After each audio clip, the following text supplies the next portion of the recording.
Hello and welcome back to World Talks with me, David Kennedy. Now, the Polish parliamentary elections have had an unprecedented turnout, nearly 73% according to the exit polls.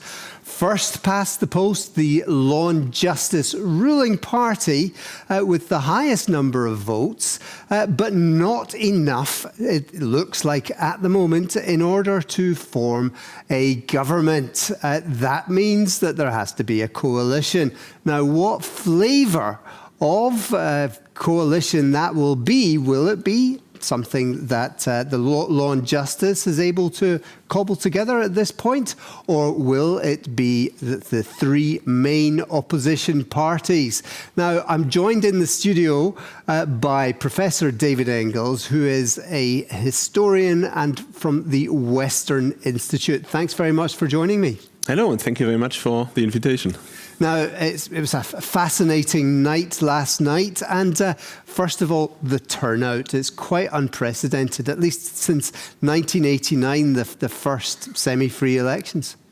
Yeah, it's incredible to see how many Poles obviously really felt it absolutely important and vital to participate in this election. But of course, also, this voter turnout seems to have been highest in those territories held by the opposition. So especially, of course, the west of the country. And of course, we also have to point to this interesting fact that the voter turnout has been enormous, but the participation in the synchron referendum has been very low also. So this shows also that the voters choose what they wanted to participate in of these two events that happened simultaneously in the same boxes, basically. Well, exactly. Now, we'll get to that, but first of all, you mentioned the fact that there's an Eastern-Western divide in terms of who's getting the highest number of votes. At least that's how it looks at the moment, according to the exit polls. Why is that?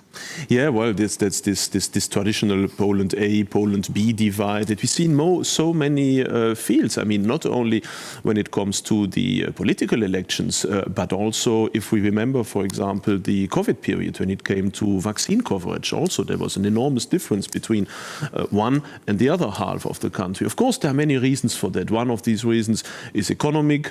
The West being, let's say, nearer to the developed center of the European Union, has benefited more from economic increase and is, of course, nearer also to Germany and is more intertwined with Germany and German mentality. The East, not so much. And, of course, there's also the result of the ethnic reshufflings of Poland. Many of the people living in today's east of Poland are there for generations and generations. Those living in the West have, to a large part, been people resettled after the Second World War from the lost eastern territories of Poland to the formerly German territories, and this also seems somehow to have a certain effect on the mentality, on the wish to be part of the territory, to identify oneself with the past, with history. So I think there are many reasons that can explain this divide between East and West, and of course also the divide between cities and countryside. And this divide, of course, is one we see everywhere in Europe, where the big cities are populated by the anywheres who are leaning rather to the liberal left, whereas the countryside is generally belonging to the somewheres rather inclined to vote for conservative parties.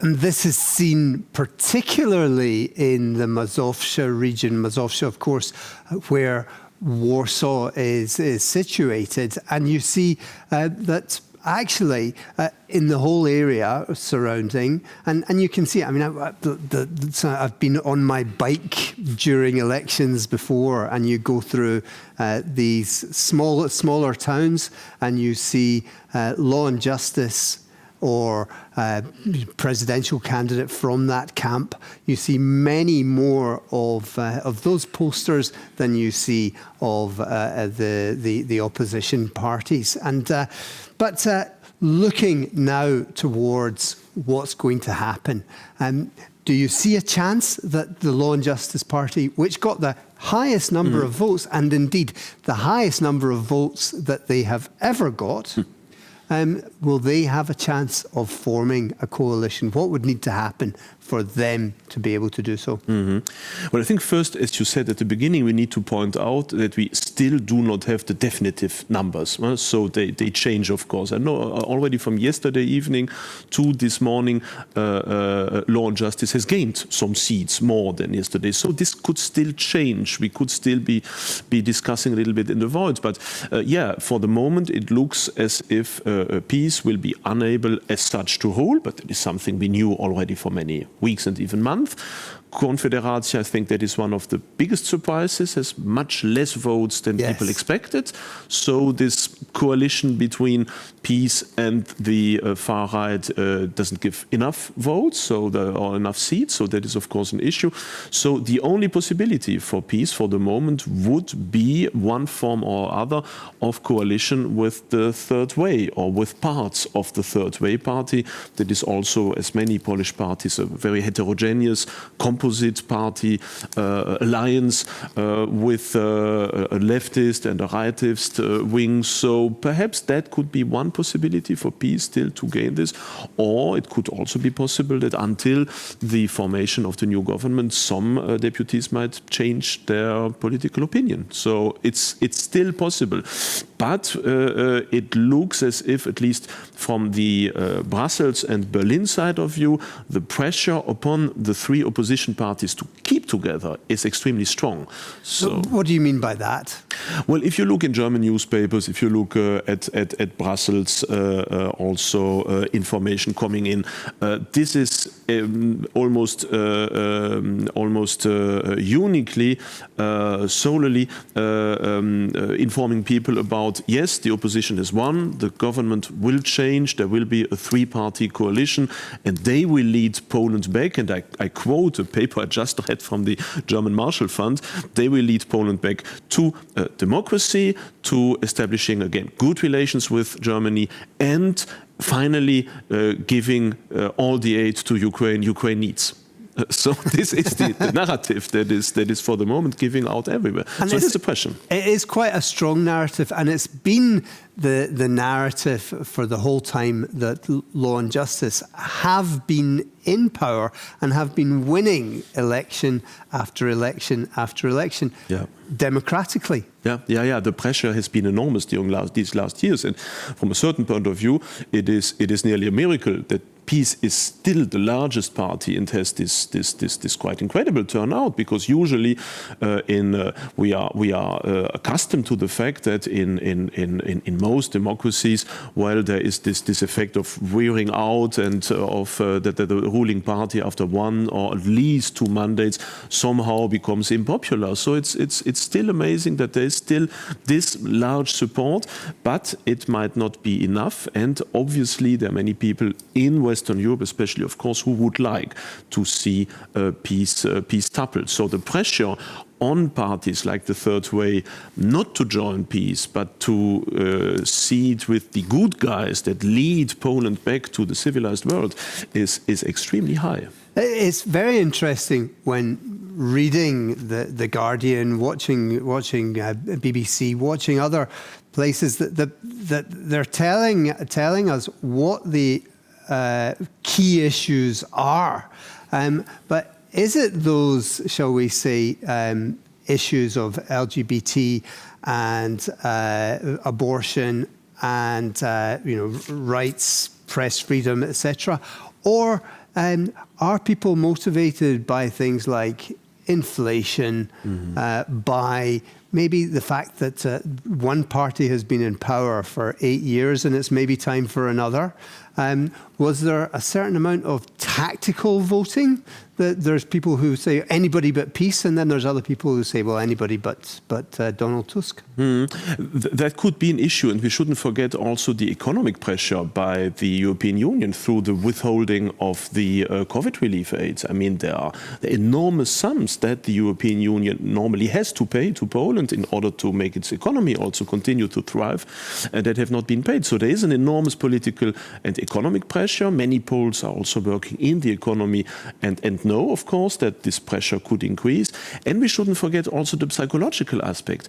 I mean, even myself, when people take me for a Pole, which I'm not, when I'm traveling through France, for example, and they say, oh, where are you coming from? I'm saying, I'm living in Poland. Then one of the first reactions is, how horrible. You are living in this dictatorship. That must be so awful for you. I mean, this is something Poles hear every time when they go to Germany, when they go to France, they read it in the newspapers.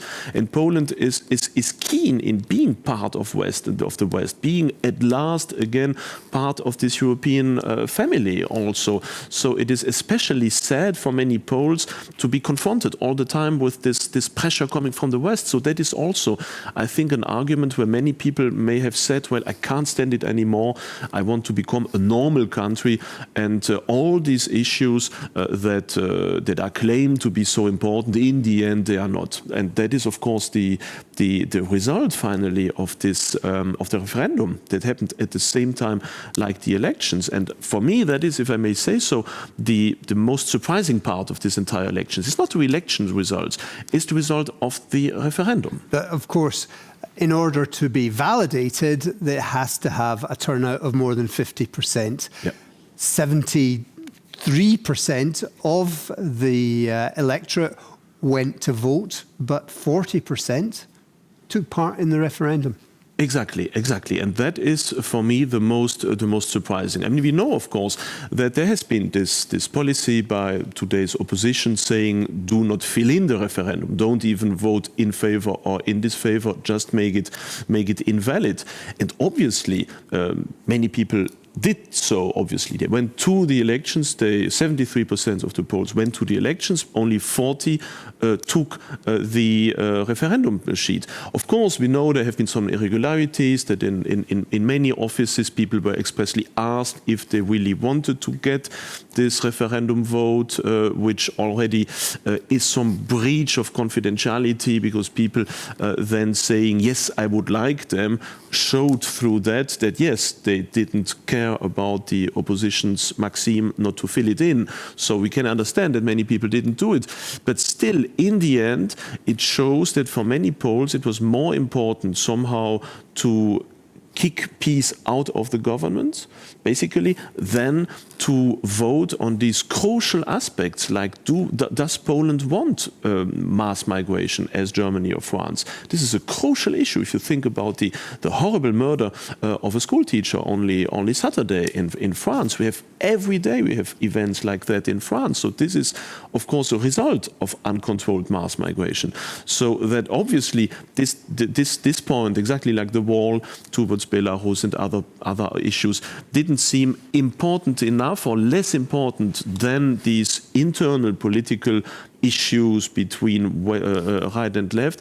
That seemed to me very surprising and terribly naive from a certain point of view. Yes, those issues were slightly clouded during the electoral campaign because, of course, there's two major things here. On the one hand, there's the objection to illegal immigration, but there's also the need on the part of employers to have people to work in their factories, build their roads, when, of course, many Ukrainians who were here went back to fight. It's not an easy situation. It's not an easy situation, but of course it's a question of choice. And I mean, there's a difference between legal and illegal immigration. We know that many people have come to Poland, for example, from Vietnam or other countries or from India, that are chosen, that are coming here on a legal point of view, and that go back after their mandate. Now, we've got a few seconds left. I'm just going to ask you, get your crystal ball out. What's going to happen? We're going to get a coalition formed? I don't know. I couldn't say. My crystal ball is empty for the moment. I couldn't say so. I'm not sure. Right. Honestly. Okay. Well, of course, the official final elections, final results of the election is only due tomorrow. We'll be finding out more and more in terms of when the election is called in different constituencies, but it's still not complete the picture that we've got. But meanwhile, David Engels, thanks very much for joining us. Thank you very much for the invitation. Thank you. And that's all we've got time for the moment. But stay with us on TVP World. We've got much more coming up.